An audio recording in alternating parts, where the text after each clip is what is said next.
Bismillahirrahmanirrahim. Assalamualaikum warahmatullahi wabarakatuh. Innal hamdalillah nahmaduhu wa nasta'inuhu wa nastaghfiruh wa na'udzu billahi min shururi anfusina wa min sayyiati a'malina. May yahdihillahu fala mudilla lahu wa man yudlil fala hadiya lahu. Asyhadu an la ilaha illallah wahdahu la syarika lahu. وأشهد أن محمدا عبده ورسوله صلى الله عليه وسلم أما بعد. Ikhwati fillahi rahimani wa rahimakumullah.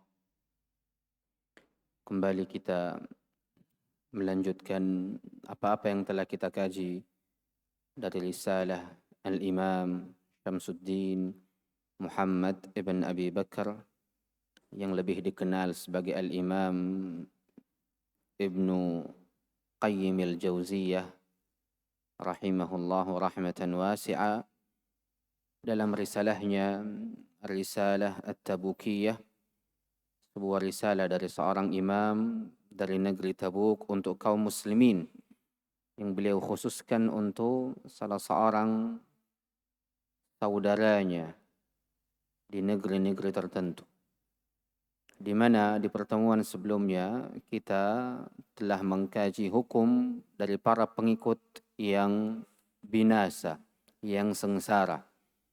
Adapun pada pertemuan kali ini kita akan mengkaji keadaan dan kondisi bagi para pengikut yang akan berbahagia.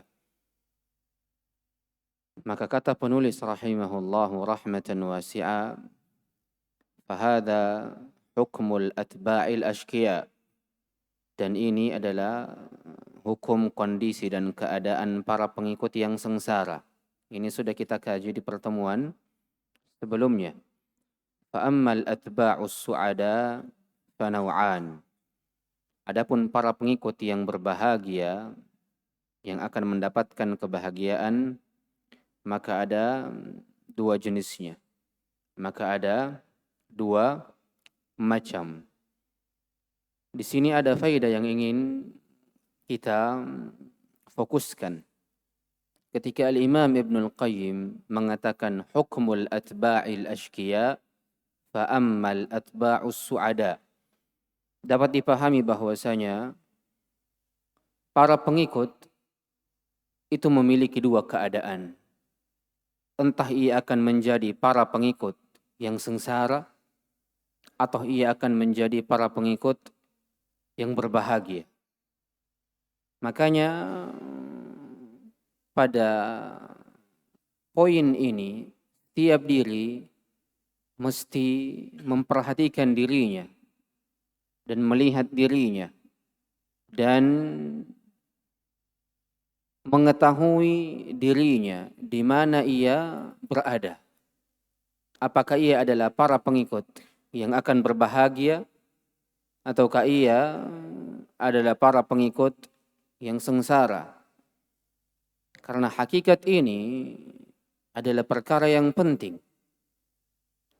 Tentang apa itu? Tentang sebuah qudwah, suri teladan yang kita ikuti ini siapa? Seseorang yang kita cintai ini siapa? Dan seseorang yang kita jadikan panutan ini siapa?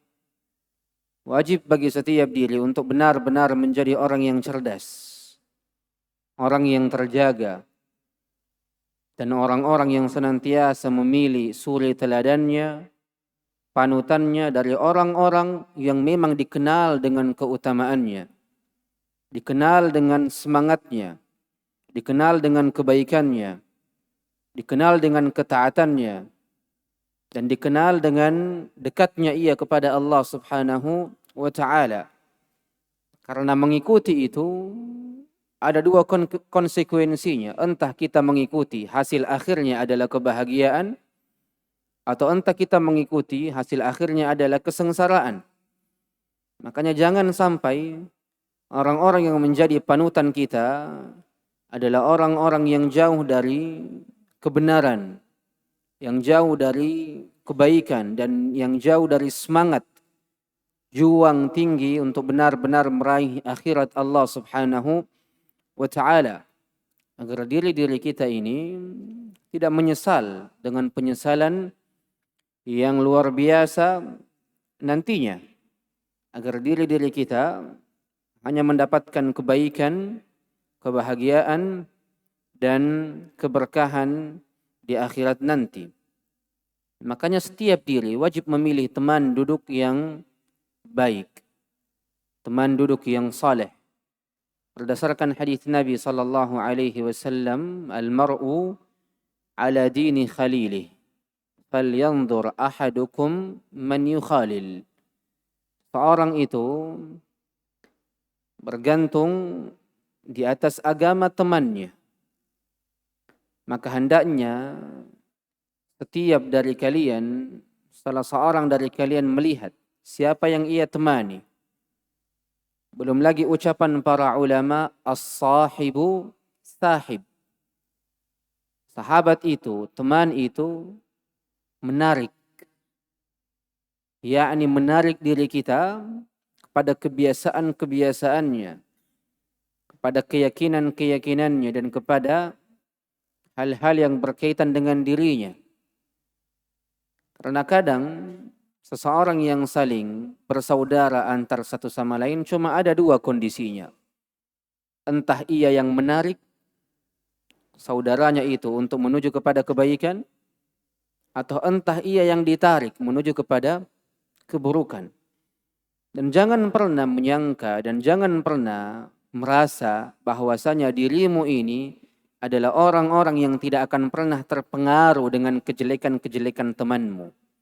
Jangan pernah engkau merasa aman bahwasanya dirimu ini mampu meminimalisir atau mampu menimbang, mampu jauh dan selamat dari keburukan-keburukan teman-teman dudukmu. Jangan pernah merasa aman dengan hal-hal seperti ini. Mengapa? Karena di zaman dahulu ada orang yang lebih kuat daripada dirimu. Ada orang yang lebih berilmu daripada dirimu. Ada orang yang lebih bijak, yang lebih bijaksana, yang lebih hikmah, yang lebih semangat, yang lebih terjaga daripada dirimu. Tapi hasil akhirnya dirinya pun juga tenggelam daripada keburukan-keburukan teman-teman duduknya. Sedang mereka ini lebih alim, lebih faqih, lebih kuat, lebih hikmah, lebih bijaksana. Tapi hasil akhirnya ia pun juga terpengaruh dengan teman-teman duduknya yang buruk. Maka pilihlah teman-teman yang benar-benar mengajakmu kepada kebaikan. Mengajakmu kepada kebaikan. Mengajakmu untuk terus-menerus semangat untuk berjuang dalam majlis-majlis ilmu dan jalan-jalan yang akan menyampaikanmu kepada Allah Subhanahu wa ta'ala. Ini adalah sesuatu yang penting untuk kita perhatikan. Wa kun ala hadhar. Berhati-hati dengan teman-teman duduk yang buruk dan orang-orang yang akan memberikanmu mafsadat. Karena orang-orang yang buruk akan senantiasa mengikat dirimu, menarik dirimu agar terjatuh ke dalam hal yang sama yang ia terjatuh ke dalamnya. Adapun orang-orang yang baik akan senantiasa bersemangat untuk menunjukkan kepada dirimu hal-hal yang baik, sehingga engkau menjadi bagian daripada orang-orang yang baik itu pula. Maka di sini faidah yang disebutkan oleh para ulama tentang kalimat ini, bahwasanya orang yang mengikuti seseorang panutan, suri teladan, hasil akhirnya cuma dua. Entah ia menyesal atau entah ia bahagia. Kita kembali kepada apa yang disampaikan oleh Al-Imam Ibnul Qayyim. Fa'ammal atba'us su'ada fanaw'an. Atba'un lahum hukmul istiqlal. Wahumul ladhina qala Allahu azza wa jalla fihim والسابقون الأولون من المهاجرين والأنصار والذين اتبعوهم بإحسان رضي الله عنهم ورضوا عنه. Kata Al-Imam Ibnul Qayyim rahimahullah rahmatan wasi'a, para pengikut yang berbahagia ini terbagi menjadi dua bagian. Yang pertama ialah para pengikut yang memiliki kemerdekaan untuk memutuskan pilihannya. Para pengikut yang memiliki kebebasan untuk memutuskan pilihannya. Mereka inilah orang-orang yang disebutkan dalam firman Allah, di mana Allah Azza wa Jalla berfirman, "Was-sabiquna al-awwalun." Orang-orang yang terdahulu, lagi yang pertama-tama masuk Islam, minal muhajirin wal ansar, dari kalangan kaum muhajirin dan kaum ansar, walladzina tabauhum bi ihsan, dan orang-orang yang mengikuti mereka dengan baik. Radhiyallahu anhum, Allah ridha kepada mereka, wa radu an, dan mereka pun ridha kepada Allah Subhanahu wa ta'ala. Maka kata Imam Ibnul Qayyim menjelaskan tentang ayat ini, beliau berkata, "Fahaula'i humus su'ada'u alladzina thabata lahum ridallahi anhum." Mereka itulah para pengikut yang berbahagia, yang telah tetap keridhaan Allah pada diri-diri mereka.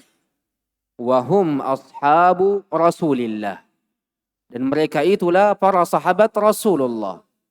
Wa kullu man tabi'ahum bi ihsan, dan setiap orang-orang yang mengikuti para sahabat Nabi bi ihsan, dengan baik.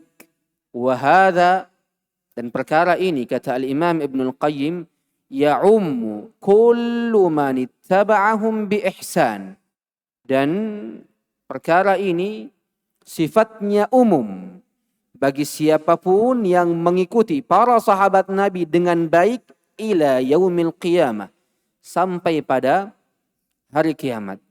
Wala yakhtassu dzalika bil qarnil ladzina ra'awhum faqat, dan orang-orang yang mengikuti para sahabat Nabi dengan baik tidak hanya dikhususkan pada zaman-zaman yang dimana mereka melihat para sahabat saja. Wa innama khussa at-tabi'una biman ra'a as-sahabata takhsisan 'urfiyya. Adapun para pengikut para sahabat dengan baik yang telah melihat para sahabat, maka ini dikhususkan penamaannya sebagai tabi'in dari sisi uruf saja. Apa itu uruf?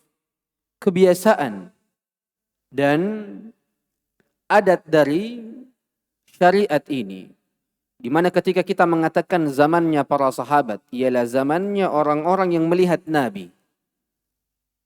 Kemudian datang zaman setelahnya, zamannya tabi'in. Siapa ini tabi'in?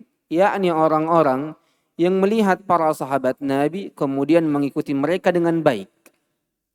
Dan datang zaman setelahnya, zaman atba'at tabi'in. Orang-orang yang melihat tabi'in dan mengikuti mereka dengan baik. Dan begitu seterusnya. Zaman setelahnya atba'it tabi'in. Orang-orang yang melihat atba'ut tabi'in dan mengikuti mereka dengan baik. Sampai zaman kita ini.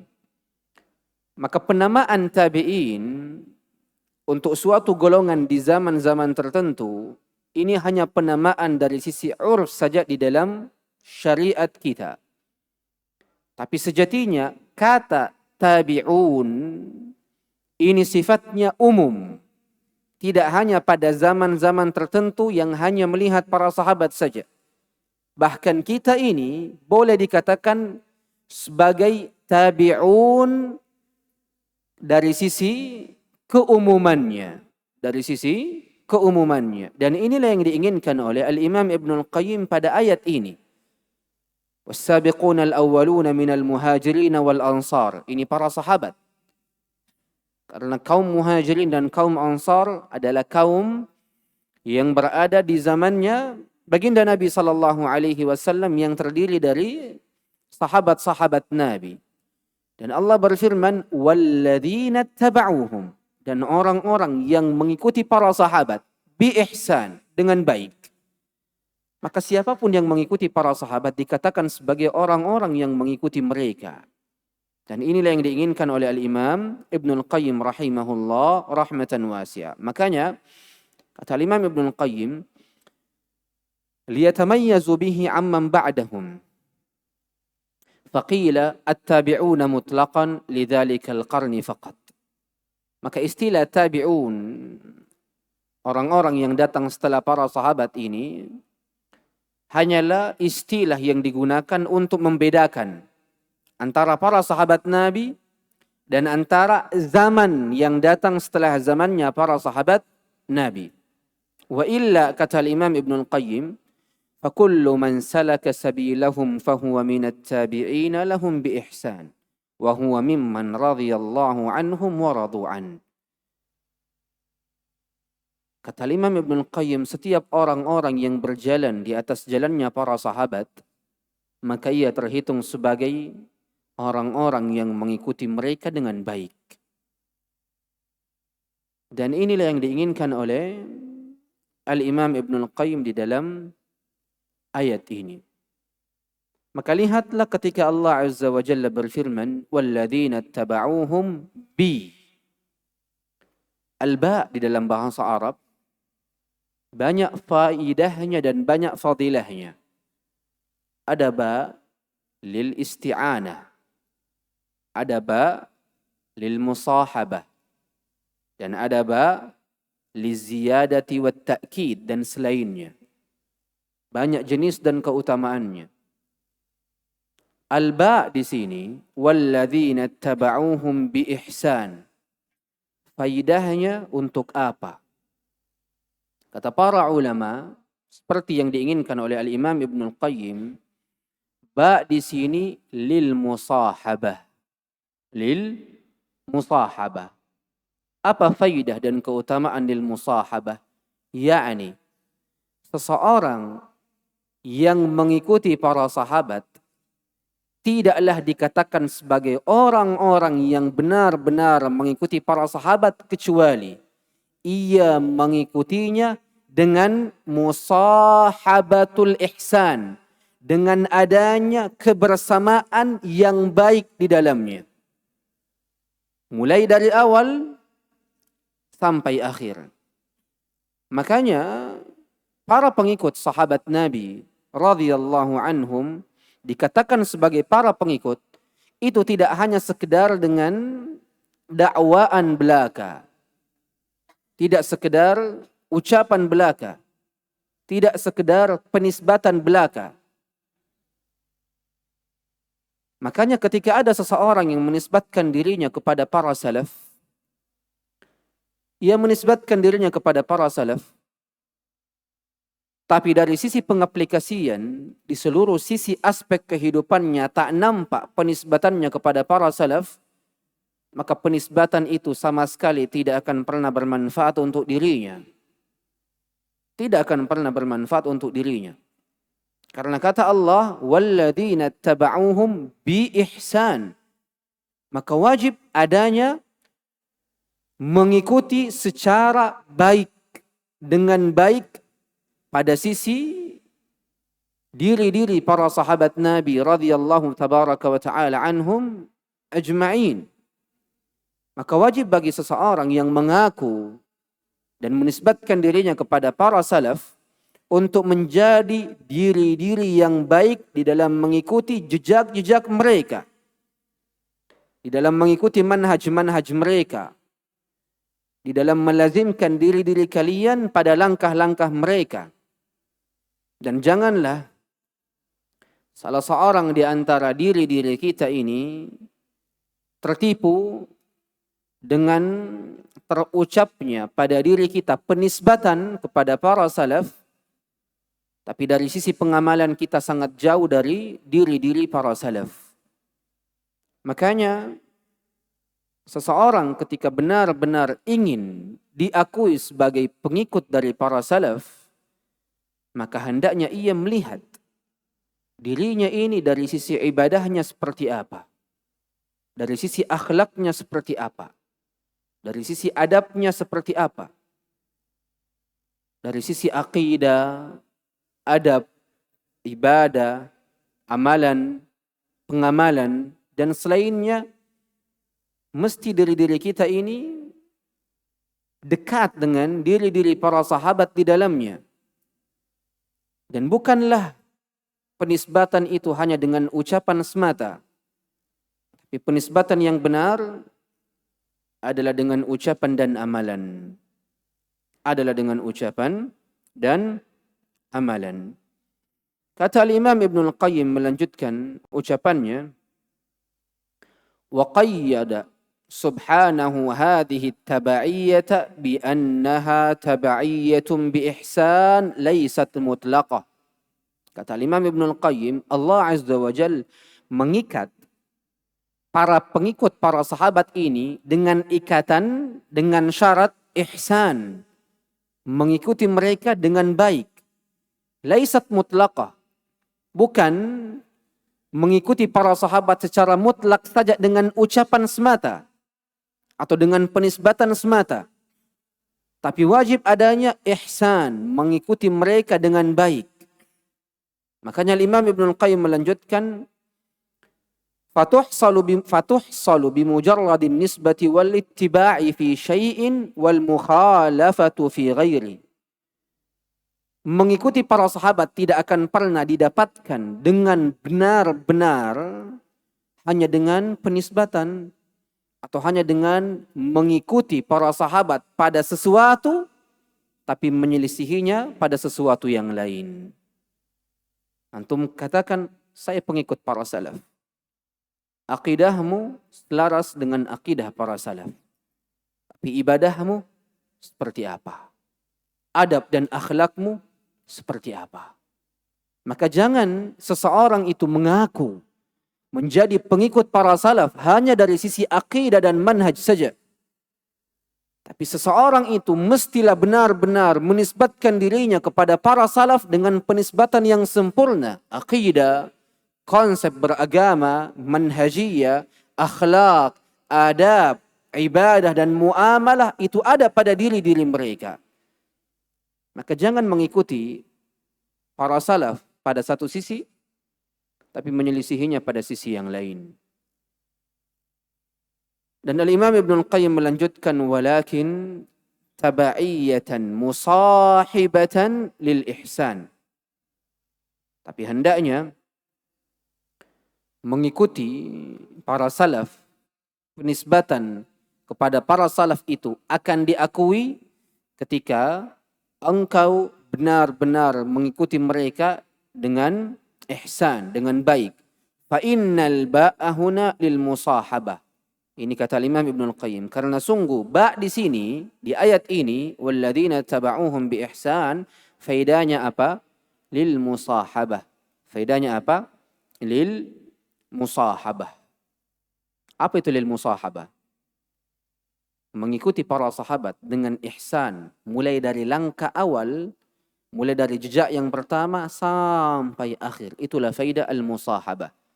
Makanya al-ba' di dalam Bismillahirrahmanirrahim, kata para ulama, faidahnya lil isti'anah walil musahabah ma'an. Faidahnya meminta pertolongan dengan dan kepada Allah, dan juga adanya musahabah, pertolongan Allah dari awal sampai akhir. Karena seseorang tidak akan pernah mampu menyelesaikan suatu perkara dari awal sampai akhir kecuali pertolongan Allah ada di dalamnya dari awal sampai akhir. Berbeda ketika orang mengatakan ba di sini faidahnya cuma lil musahabah pada kalimat Bismillahirrahmanirrahim. Ada beberapa kelompok yang mengatakan Bismillahirrahmanirrahim, ba di sini faidahnya cuma lil musahabah dan tidak ada lil isti'anah. Dan ini pendapat dari orang-orang Mu'tazilah, dari orang-orang Mu'tazilah. Mengapa? Karena orang-orang Mu'tazilah beranggapan bahwasanya manusia ini menciptakan amalannya sendiri dan tidak membutuhkan yang namanya pertolongan dan kehendak Allah Subhanahu wa taala. Makanya ia mengingkari isti'anat ila Allah tabaraka wa taala. Ia mengingkari meminta pertolongan kepada Allah. Kenapa? Karena manusia, makhluk itu menciptakan amalannya sendiri. Dan ini akidah yang sesat. Ini akidah yang sesat. Makanya para ulama membantah pendapat ini dengan mengatakan walaysa al-ba'u fi bismillahirrahmanirrahim lil musahabati mujarrada wa innama hiya lil isti'anati wa lil musahabati ma'a. Adapun ba di kalimat bismillahirrahmanirrahim maka ia untuk al-isti'anah dan ia untuk al-musahabati ma'an. Maka orang-orang yang mencukupkan dirinya dengan al-isti'anah ini benar, dan orang-orang mengatakan al-isti'anati walil musahabati ma'an, maka ini tentunya yang lebih afdal. Karena tidaklah pertolongan Allah itu ada kecuali dari awal sampai akhir. Dan inilah kandungan dari kata la haula wala quwata illa billah. Tidak ada kekuatan dan tidak ada kemampuan dari diri kita untuk menyelesaikan suatu perkara kecuali semuanya berasal dari Allah Subhanahu wa taala, dan inilah makna al-musahabah. Maka para penuntut ilmu mesti jeli di dalam pembahasan-pembahasan seperti ini, terkhusus pada pembahasan-pembahasan ilmu bahasa Arab, karena dengannya ia akan menjadi tolak ukur kebenaran akidahmu dan kekeliruan dari sisi akidahmu. Bahasa Arab sangat penting. Kullama izdatta fil lughatil arabiyyah, kullama izdatta fis syari'ati fahma. Setiap engkau lebih menambah dirimu dari sisi bahasa Arab, maka setiap itu pula engkau akan menambah pemahaman dari sisi syariatmu. Nah, kemudian Al-Imam Ibnul Qayyim rahimahullah mengatakan wal ihsanu fil mutaba'ati syartun fi husuli ridallah. Maka mengikuti dengan baik, mengikuti Nabi dengan baik, mengikuti para sahabat dengan baik itu syarat untuk mendapatkan ridha Allah Subhanahu wa taala. Menjadi syarat para jamaah sekalian, menjadi syarat. Maka siapapun di antara kita atau di antara kaum muslimin yang semangatnya itu benar-benar tinggi untuk menjadi bagian dari orang-orang yang dijanjikan di dalam ayat ini, maka hendaknya ia mesti benar-benar berusaha untuk menjadi bagian dari orang-orang yang mengikuti kaum muhajirin dan kaum ansar sebaik mungkin. Karena kata Allah di dalam ayat ini, السابقون الأولون من المهاجرين والأنصار والذين اتبعوهم بإحسان رضي الله عنهم ورضوا عنه. Sebab dari sebab-sebab diraihnya ridha Allah dengan cara engkau mengikuti para sahabat dengan baik. Bukan cuma itu saja. Allah melanjutkan wa a'adda lahum jannatin tajri min tahtiha al-anharu khalidina fiha. Dzalikal fawzul 'azim. Kau mendapatkan ridha Allah. Dengan ridha itu, Allah tambah kenikmatanmu, tambah kebahagiaanmu dengan disiapkannya bagi dirimu, wahai orang-orang yang mengikuti para salaf dengan baik, dengan syurga Allah Subhanahu wa taala yang di bawahnya mengalir lautan dan sungai-sungai, dan engkau akan kekal di dalamnya selama-lamanya. Kata Allah, dzalikal fawzul 'azim. Itulah kemenangan yang agung dan nyata. Inilah kemenangan seorang muslim ketika dirinya benar-benar telah mendapatkan syurga Allah yang mengalir di bawahnya sungai-sungai yang berasal dari susu, berasal dari khamr, bahkan berasal dari madu yang sangat putih, sangat manis, dan sangat indah bagi siapapun yang benar-benar telah mendapatkannya. Maka jadikanlah diri-diri kita sebagai para pengikut yang baik. Mulai dari awal sampai akhir. Mulai dari awal sampai akhir. Dan tidaklah seseorang mampu menjadi pengikut yang baik pada diri para sahabat Nabi kecuali ia menyandarkan dirinya di atas Al-Quran dan sunnah Nabi sallallahu alaihi wasallam. Makanya kata para ulama, kullu ikhtira'at wa kullu dalalat وكل مفهومات وكل تفاسير laisa laha atharum min ilmin fi ahdi ashabin nabi fa inna hadha fahmun mukhalifun lil haqq.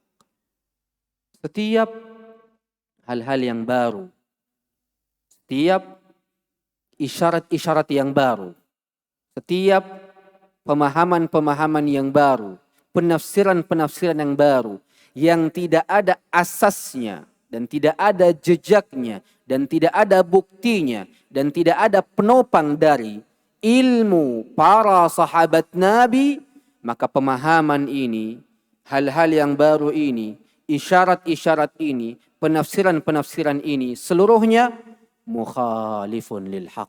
Itu menyelisihi kebenaran itu sendiri. Menyelisihi kebenaran itu sendiri. Maka dalil itu wajib dipahami dengan pemahaman para sahabat, para tabi'in, dan para tabi' tabi'in lahum bi ihsan ila yaumil qiyamah. Maka termasuk juga di antaranya mengikuti para sahabat Nabi dengan baik, dengan melazimkan diri-diri kita di atas manhaj, konsep, metode mereka di dalam mengambil ilmu dan berdalil dengan ilmu. Sekarang, metode para sahabat di dalam mengambil ilmu seperti apa? Metode mereka di dalam mengambil ilmu, duduk dan bersabar di hadapan para ulama. Duduk, hadir di majelis-majelis mereka. Karena di zaman ini banyak orang-orang yang mengajak untuk tidak lagi hadir di majelis-majelis ilmu. Kenapa? Katanya sudah ada live. Sudah ada live streaming di platform media sosial. Entah di Facebook, entah di rumah. Habis-habis bensin, habis-habis uang, habis-habis waktu. Mending kita di rumah, ada kopi, ada teh, biskuitnya, ada browniesnya, ditemani lagi sama istri, ditemani lagi sama anak-anak kita, sambil nonton, sambil menyaksikan live-nya. Ada orang-orang seperti ini ternyata di zaman ini. Belum lagi, ia mengatakan, oh sebentar Pi, sebentar malam baru saya nonton siaran ulangnya. Ini lebih parah lagi para jemaah sekalian. Ternyata ada orang-orang seperti ini. Orang-orang seperti ini boleh menjadi seperti yang ia katakan ketika ia memiliki uzur syar'i dan hal-hal yang darurat yang tidak bisa ia tinggalkan. Ini boleh.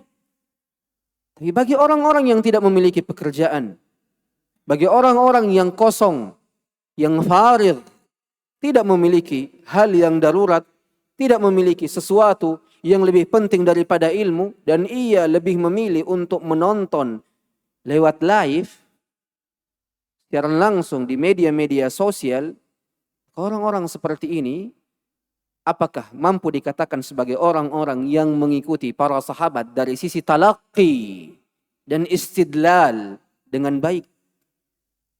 Para sahabat Nabi dengan sempitnya hidup mereka, dengan sedikitnya nafkah-nafkah kehidupan mereka di sehari-hari, tatkala baginda Nabi sallallahu alaihi wasallam keluar dari rumahnya menuju Masjid An-Nabawi untuk memberikan muhadharah, memberikan faidah, maka para sahabat berbondong-bondong untuk menghadiri majlis-majlis baginda Nabi sallallahu alaihi wasallam.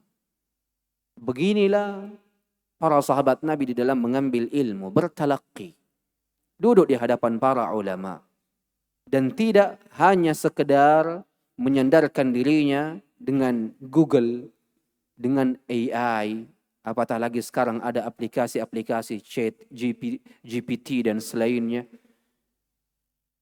Mau khutbah Jumat, dia ketik fadilah 10 hari pertama Dzulhijjah, keluar di aplikasi chat GPT. Copy, paste, sampaikan. Tanpa adanya tathabbut an sihhatil hadis wa dha'fil hadis. Tanpa adanya tathabbut pada apa-apa yang tertulis. Maka ini kekeliruan di dalam menyebarkan dan menyampaikan ilmu yang berasal dari baginda Nabi sallallahu alaihi wasallam. Penyimpangan dari sisi talaqi. Tahukah kita para jamaah sekalian, al-ilm ma'khud min famin ila fam. Ilmu itu diambil dari mulut ke mulut. Diambil dari mulut ke mulut, yakni hadir di hadapan mereka, mendengarkan ucapan mereka. Dan inilah yang disampaikan oleh Al-Imam Abdullah Ibnul Mubarak tentang tangga-tangga untuk menuntut ilmu. Kata Al-Imam Abdullah Ibnul Mubarak, wa awwaluhun niyyah, thumma al-istima'. Awal dari tangga menuntut ilmu adalah niat untuk mengangkat kebodohan dari diri, mengangkat kejahilan dari diri umat ini. Baru kemudian apa? Mendengar. Kemudian apa? Al-faham, memahami. Kemudian apa? Al-hifz, menghafal. Kemudian apa? Al-amal, beramal dengannya. Kemudian apa? An-nashr, baru menyebarkan. Baru menyebarkan. Niat. Kemudian mendengar. Kemudian memahami apa yang didengar. Kemudian menghafal apa-apa yang telah dipahami dari apa-apa yang ia dengarkan. Kemudian beramal di atas apa-apa yang ia hafal dari amalan dirinya dan dari apa-apa yang ia pahami dari apa-apa yang ia dengar. Baru setelah itu ia menyebarkannya kepada orang lain. Ini tangga dari tangga-tangga ilmu. Adanya amanah ilmiah di dalam menyebarkan ilmu.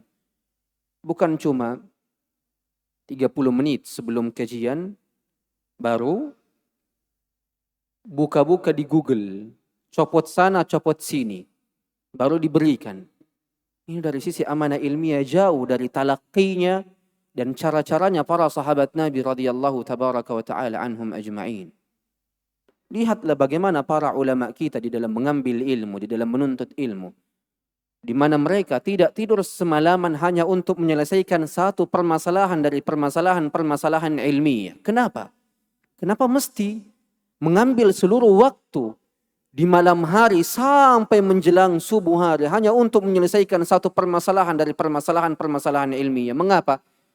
Adanya sisi amanah di dalam menyampaikan ilmu. Al-Imam Syafi'i rahimahullah ketika ditanya tentang suatu permasalahan, beliau tidak tahu tentang permasalahan itu. Sampai-sampai dirinya tidak keluar selama 3 hari dari rumahnya untuk mengkhatamkan Al-Quran sebanyak beberapa kali untuk mencari dalil dari permasalahan yang ia cari. Imam Syafi'i rahmatullah alaih. Mengapa? Amanah ilmiah mesti dikedepankan di dalam menyebarkan ilmu. Adapun di zaman ini, bagus kalau 1 jam ia siapkan kajiannya. Ada orang-orang 10 menit. Baru ia baca-baca bukunya, setelah itu ia sebarkan. Di mana orang-orang seperti ini dari sisi amanah ilmiah? Ketika ada pertanyaan yang masuk, mampukah ia jawab pertanyaan itu dengan amanah dan dari sisi ilmiahnya? Ini yang paling penting para jamaah sekalian. Makanya menjadi da'i itu tanggung jawabnya besar. Menjadi seseorang yang dijadikan panutan dan dijadikan sebagai tempat kembali pada permasalahan-permasalahan ilmiah dan agama ini tanggung jawabnya besar. Makanya Al-Imam atau Amirul Mukminin Umar bin Al-Khattab, apa kata beliau? Ilmu itu cuma ada 2. Ilmu itu cuma ada 2. Kitabullahi wa sunnah wa kalimatul la adri. Ucapan itu, ilmu itu cuma ada 2. Al-Quran dan sunnah. Dan ini yang pertama. Dan yang kedua adalah ucapan la adri, saya tidak tahu. Kenapa? Amanah ilmiah. Di dalam menyebarkan dan mengajarkan ilmu yang bersumber dari warisan baginda Nabi sallallahu alaihi wasallam. Maka ini bagian dari hal-hal yang penting untuk kita perhatikan, ikhwani wa akhwati rahimani wa rahimakumullah. Maka di antara mengikuti para sahabat Nabi radhiyallahu tabaraka wa ta'ala anhum ajma'in dengan baik, itu ialah mengikuti metode, konsep dan manhaj mereka dari sisi talaqqi ilmu dan istidlal, tata cara berdalil. Tata cara berdalil dari para sahabat Nabi mesti untuk dikedepankan.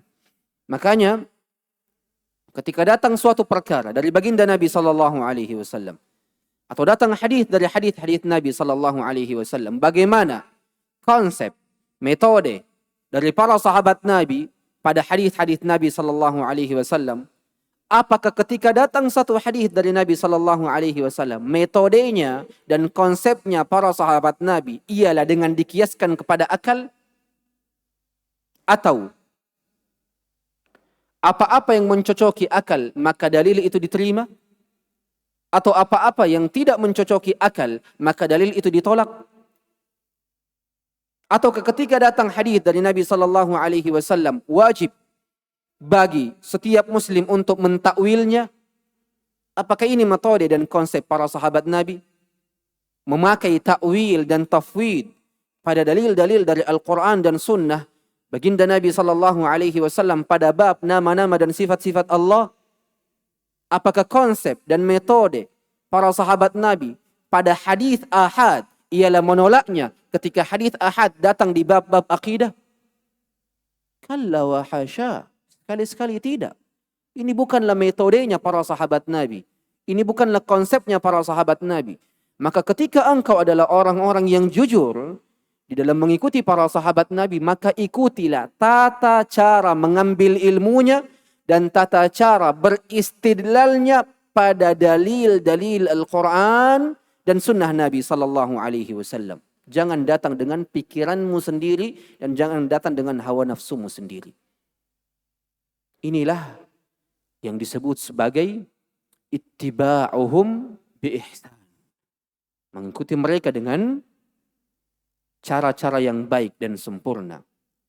Dan di antara konsep para sahabat Nabi ialah diam pada permasalahan-permasalahan yang tidak memiliki faidah.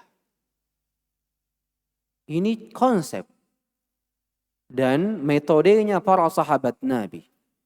Maka apa-apa yang didiamkan oleh para sahabat Nabi, maka kita pun juga harus mendiamkannya. Mengapa? Karena diamnya para sahabat Nabi itu di atas ilmu. Dan ucapannya para sahabat Nabi pun juga di atas ilmu. Maka orang-orang yang mengikuti mereka mesti memahami hakikat dari perkara ini. Diamnya para sahabat Nabi itu di atas ilmu. Dan berbicaranya mereka pun juga di atas ilmu. Maka ketika ada suatu perkara yang para sahabat Nabi diamkan, maka yakinilah diamnya mereka ini di atas ilmu. Maka ketika engkau datang dengan sesuatu yang lain, yakni mendalami perkara-perkara yang didiamkan oleh para sahabat, maka sejatinya engkau bukanlah orang-orang yang mengikuti mereka dengan baik dan sempurna. Engkau tak layak disebut sebagai orang-orang yang mengikuti para sahabat dengan ihsan. Contoh, baginda Nabi sallallahu alaihi wasallam meriwayatkan tentang sebuah hadis. Kata para sahabat Nabi, jaa rajulun ilan Nabi sallallahu alaihi wasallam. Seseorang datang kepada Nabi sallallahu alaihi wasallam. Ini riwayatnya para sahabat. Engkau yang mau tampil beda, mencari-cari siapa seseorang ini. Apa faedahnya? Apa faedahnya? Menghabiskan waktu umurmu yang terbatas untuk mencari rajul di hadis ini siapa? Rajul di hadis ini siapa? Ashabul Kahf yang Allah Azza wa Jal berikan penjagaan kepada dirinya, nama-namanya ini siapa? Kalau antum tahu namanya, faedahnya apa memang? Antum memiliki ilmu yang lebih tinggi daripada para sahabat? Tidak juga. Kenapa? Karena engkau tidak akan pernah mencapai derajatnya para sahabat Nabi radhiyallahu tabaraka wa ta'ala anhum ajma'in. Tidak akan pernah. Kenapa? Karena kata Nabi sallallahu alaihi wasallam, "Lau anfaqa ahadukum mithla Uhudin dhahaba ma balagha mudda ahadihim wala nasifa." Jikalau sekiranya engkau salah seorang di antara kalian menginfakkan hartanya layaknya seperti gunung Uhud dalam bentuk emas, maka niscaya infaknya ini belum pernah menyamai satu genggaman infak dari para sahabat atau setengahnya. Antum ini sudah menginfakkan emas sebesar satu gunung Uhud. Dan apa-apa yang diinfakkan oleh para sahabat, satu genggam saja atau setengahnya, ini pun juga engkau belum menyamainya. Kenapa? Karena para sahabat Nabi adalah orang-orang pilihan. Orang-orang pilihan. Maka, apa-apa yang didiamkan oleh para sahabat Nabi, engkau tak usah mendalaminya. Karena diamnya mereka itu di atas ilmu. Diamnya mereka itu di atas ilmu. Maka ini bagian dari mengikuti para sahabat dengan baik. Mesti untuk kita jaga. Kemudian Al-Imam Ibnul Qayyim datang dengan dalil yang kedua. Kata Imam Ibnul Qayyim, وقال تعالى هو الذي بعث في الأميين رسولا منهم يتلو عليهم آياته ويزكيهم ويعلمهم الكتاب والحكمة وإن كانوا من قبل لفي ضلال مبين وآخرين منهم لما يلحقوا بهم وهو العزيز الحكيم ذلك فضل الله يؤتيه من يشاء والله ذو الفضل العظيم. Kata Imam Ibnul Qayyim menjelaskan ayat ini, fal awwalun humul ladina adraku Rasulullah wa sahibu. Ialah orang-orang yang diucapkan oleh Allah pada ayat ini, huwallazi ba'atha fil ummiyina rasula. Ialah Allah yang mengutus kepada kaum yang buta huruf seorang rasul. Siapa itu? Yakni para sahabat Nabi. Yatluna alaihim ayatihi wa yuzakkihim wa yu'allimuhumul kitaba wal hikmah. Mereka itulah orang-orang yang membacakan ayat-ayat Allah kepada mereka, mensucikan mereka dan mengajarkan kepada mereka kitab dan hikmah. Hikmah di sini sunnah. Wa in kanu min qablu la fi dhalalim mubin. Dan sesungguhnya mereka sebelumnya benar-benar dalam kesesatan yang nyata. Kemudian Allah berfirman, wa akharin dan juga kepada kaum yang lain dari mereka, yakni kaum yang lain dari para sahabat Nabi, lam minhum lamma yalhaqu bihim, yang belum berhubungan dengan mereka. Maka lihatlah kata Imam Ibnul Qayyim, fal awwalun, orang-orang yang pertama yang disebutkan di ayat ini adalah orang-orang menjumpai Rasulullah, melihat mereka dan menjadi sahabat-sahabat baginda Nabi. Wal akharun, adapun di ayat setelahnya, wa akharina minhum lamma yalhaqu bihim, adalah orang-orang yang belum berjumpa dengan Nabi. Belum berjumpa dengan Nabi dan belum berjumpa dengan para sahabat Nabi. Makanya kata Imam Ibnul Qayyim, wal akharun alladzina lam yalhaqu bihim hum kullu man ba'dahum ala minhajihim ila yaumil qiyamah. Orang-orang yang lain ini, kaum yang lain ini adalah setiap orang yang datang setelah para sahabat, yang berada di atas manhaj, konsep dan metode mereka sampai hari kiamat. Fayakunu ta'akhur wa adamul lihaqi bihim fi zaman. Maka keterlambatan mereka dan tidak sampainya mereka kepada derajat-derajat mereka, tidak sampainya mereka kepada para sahabat mereka fi zaman, dari sisi zaman. Karena zaman kita berbeda dengan zamannya para sahabat, sehingga kita agak terbelakang, agak terlambat dan tak mampu untuk mencapai mereka di zaman mereka tentunya. Ini penafsiran yang pertama. Penafsiran yang kedua kata Imam Ibnul Qayyim, wa fil ayah qaulun akhar. Pada ayat ini ada pendapat yang lain. Innal ma'na lam yalhaqu bihim fil fadli wal martabah. Adapun pendapat yang lain dari sisi makna, lam yalhaqu bihim, belum mencapai para sahabat, itu dari sisi apa? Dari sisi keutamaan dan kedudukannya.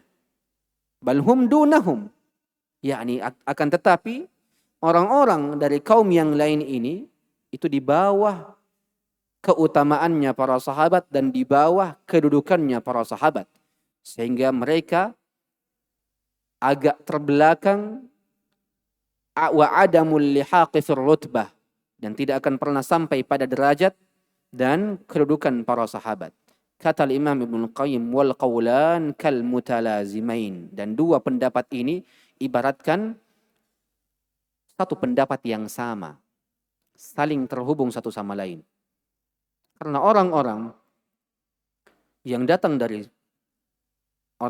datang setelah para sahabat tidak akan pernah sama dari sisi zamannya para sahabat, dan juga tidak akan pernah sama dari sisi kedudukan dan keutamaan para sahabat. Tidak akan pernah. Dan ini berdasarkan hadis Nabi sallallahu alaihi wasallam. Dan ini berdasarkan hadis Nabi sallallahu alaihi wasallam, "Lau anfaqa ahadukum mithla Uhudin dhahaba." Apa kata Nabi sallallahu alaihi wasallam? Ma balagha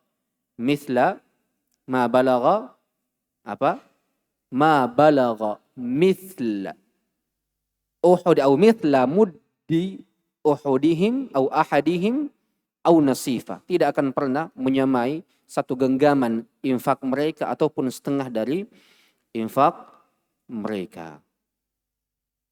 Maka kata Imam Ibnu Qayyim melanjutkan, fa inna man ba'dahum la yalhaquna bihim la fil fadli wala fil zaman. Dan ini yang kita jelaskan. Orang-orang yang datang setelah zamannya para sahabat tidak akan pernah menyamai para sahabat Nabi, tidak dari sisi keutamaan dan juga tidak dari sisi zaman. Fahaula as-sinfan humus su'ada, dan dua jenis orang ini adalah orang-orang yang berbahagia, orang-orang yang berbahagia.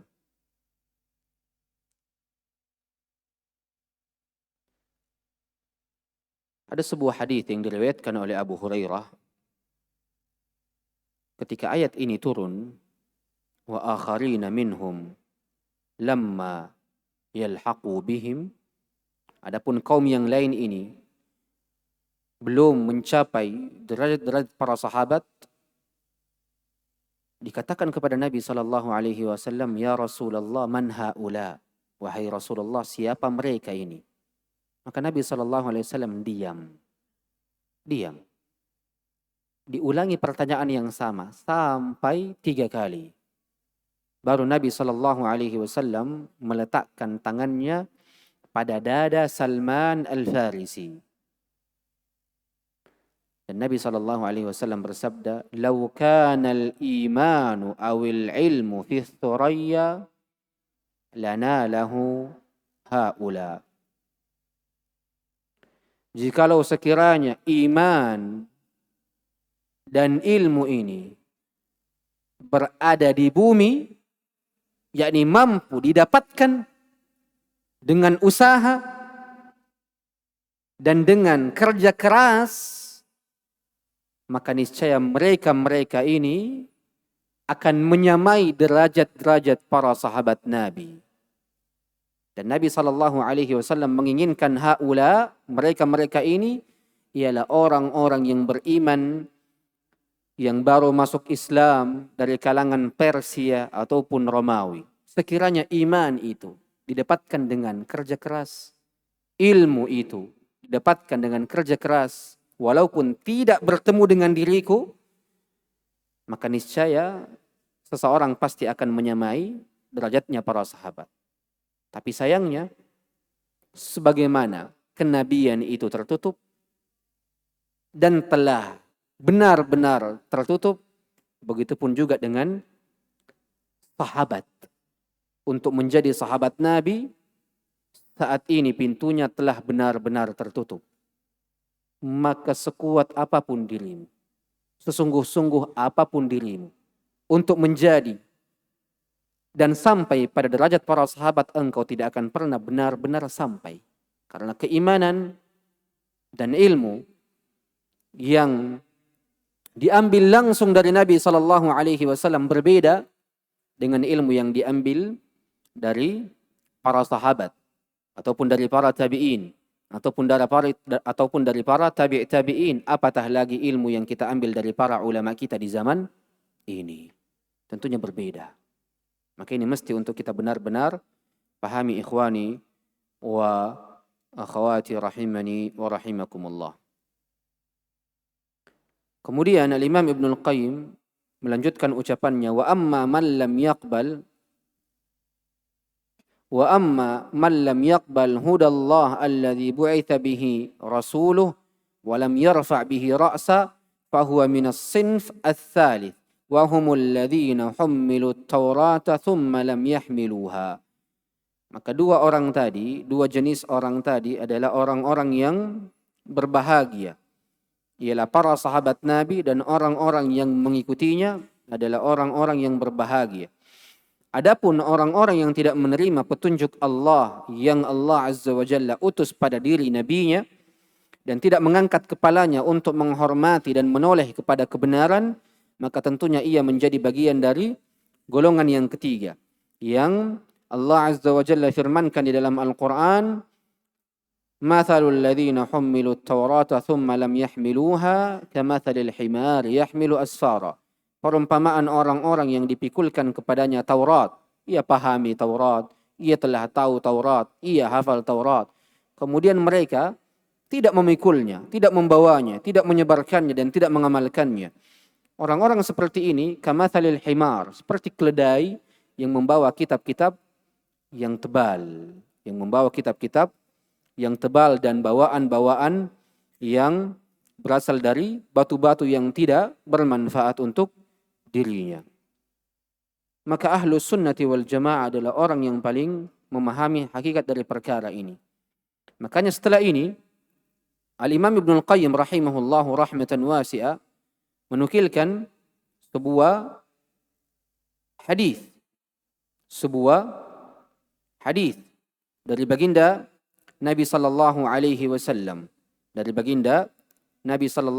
wasallam, Kata Al-Imam Ibnul Qayyim, wa qad dzakara an-nabiy aqsam al-khalaiq bin-nisbati ila da'watihi wa ma ba'athahu Allah bihi min al-huda fi qawlihi sallallahu alaihi wasallam. Baginda Nabi sallallahu alaihi wasallam membagi jenis-jenis manusia dari sisi dakwah Nabi dan dari sisi apa-apa yang Allah Azza wa Jalla utus dari petunjuk dan kebenaran pada sabda Rasulullah sallallahu alaihi wasallam. Dibagi menjadi beberapa jenis. Kata Nabi sallallahu alaihi wasallam, "Mathalu ma ba'athani Allahu bihi minal huda wal ilm kamathali ghaithin asaba arda. Fakanat minha ta'ifatun tayyibatun qabilatil ma'a fa'anbatatil kala'a wal 'ushbal katsira wa kana minha ajadibu amsakatil ma' fasaqan nasu wa zara'u wa asaba ta'ifatan ukhra innama hiya qi'an la tumsiku ma'an wa la tumbitu kala'a. Fadzalika mathalu man faqaha fi dinillah wa nafa'ahu ma ba'athani Allahu bih wa mathalu man lam yarfa' bidzalika ra'sa wa lam yaqbal hudallahi alladhi ursiltu bih." Kata baginda Nabi sallallahu alaihi wasallam dalam sabdanya, perumpamaan hidayah dan ilmu yang diberikan oleh Allah kepadaku ini seperti air hujan yang menimpa bumi. Air dimanapun turun di muka bumi ini pasti akan memberikan manfaat dan maslahat. Begitupun juga hidayah dan ilmu. Dimanapun ia ada dalam satu daerah, dalam satu tempat, maka daerah itu, tempat itu akan menjadi baik dan menjadi memiliki maslahat-maslahat yang besar.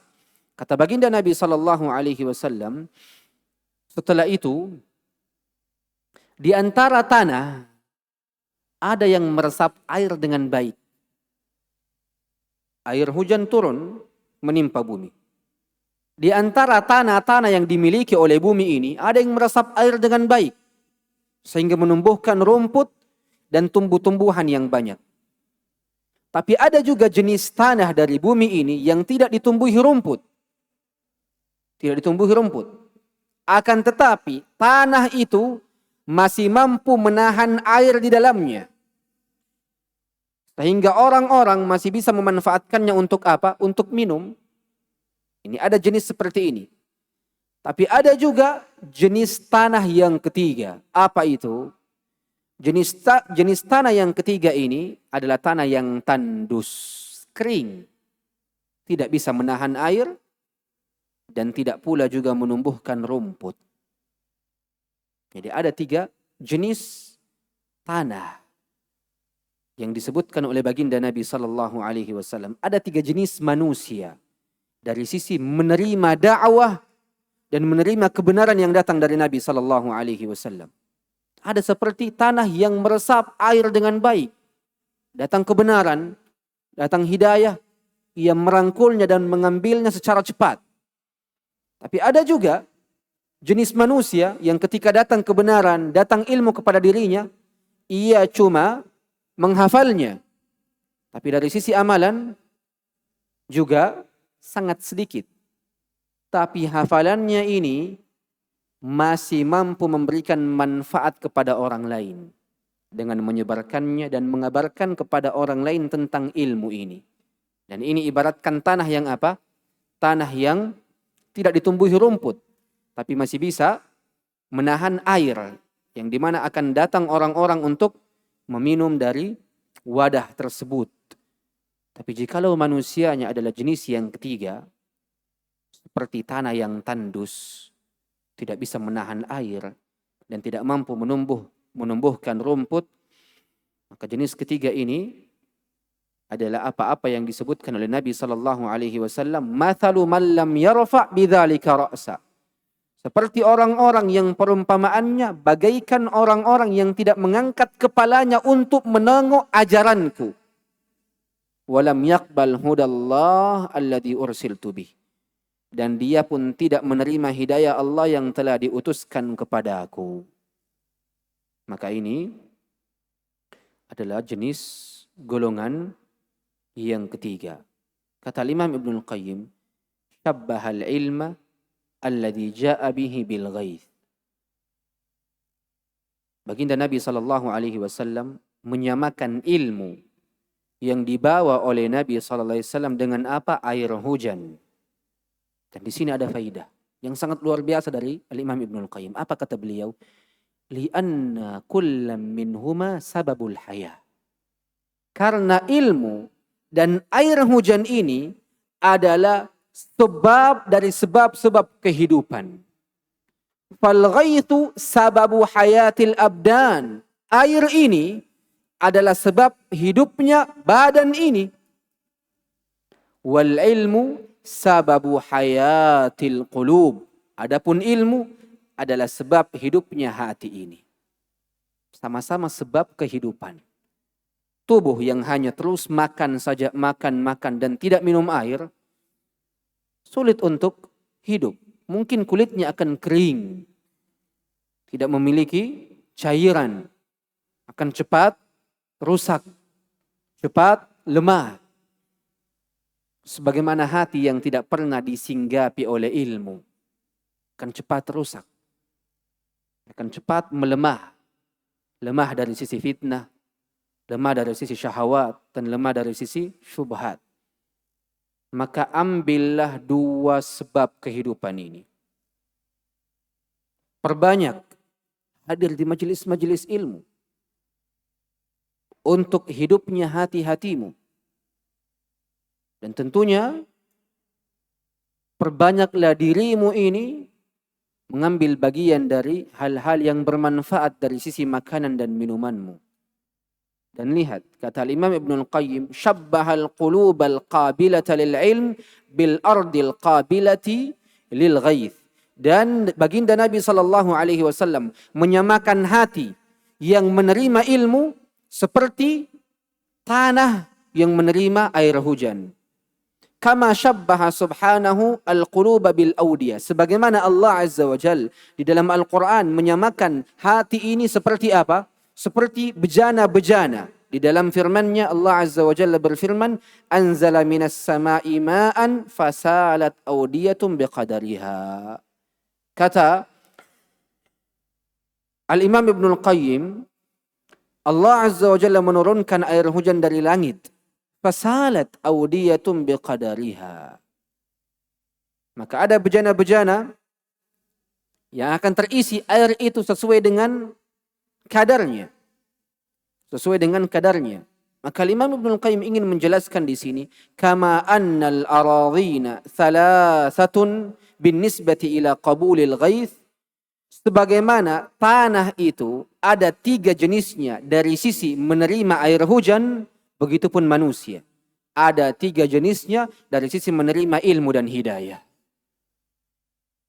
Ada tanah yang menerima air hujan dengan baik dan cepat. Ada tanah yang menerima air hujan tapi tidak menumbuhkan rumput. Tapi ada juga tanah yang tandus, tidak menerima air hujan dan tidak menumbuhkan rumput. Begitupun manusia. Ada yang mudah menerima kebenaran dan menerima hidayah dan ilmu ini. Tapi ada juga manusia yang semangat, senang dengan ilmu. Akan tetapi pengaplikasiannya tidak ada. Ada juga manusia yang sama sekali tandus. Tidak mau menerima ilmu, tidak mau menerima hidayah, bahkan sama sekali tidak mau mengangkat kepalanya untuk menoleh kepada ajaran baginda Nabi sallallahu alaihi wasallam. Maka inilah yang diinginkan oleh Al-Imam Ibnul Qayyim rahmatullahi alaihi. Insyaallah tabaraka wa taala di pertemuan yang akan datang kita akan menjelaskan 3 jenis manusia dari sisi penerimaan terhadap ilmu dan dari sisi penerimaan terhadap hidayah yang dibawa oleh baginda Nabi sallallahu alaihi wasallam. Ada 3 jenisnya. Insyaallah kita akan jelaskan tentang hal tersebut. Kemudian kita juga akan masuk ke dalam golongan yang kedua dari para pengikut yang berbahagia di hari kiamat kelak. Dan setelah itu tentunya Al-Imam Ibnul Qayyim akan melanjutkan ucapan-ucapannya dari sisi modal terbesar bagi seseorang untuk berjalan di atas jalan menuju Allah dan jalan menuju Rasulullah itu apa? Dan apa sebab-sebab seseorang mampu meraih modal itu? Modal itu dalam bahasa Arab kita kenal dengan istilah zad. Zad. Modal dan bekal seseorang untuk safar menuju Allah dan berhijrah menuju Rasulullah itu apa yang kita butuhkan. Al-Imam Ibnul Qayyim akan melanjutkan pembahasan itu setelah pembahasan jenis golongan yang kedua dari para pengikut yang berbahagia. Aqulu ma tasma'un, aqulu qawli hadha wa astaghfirullah li wa lakum innahu huwal ghafurur rahim. Hal min soal?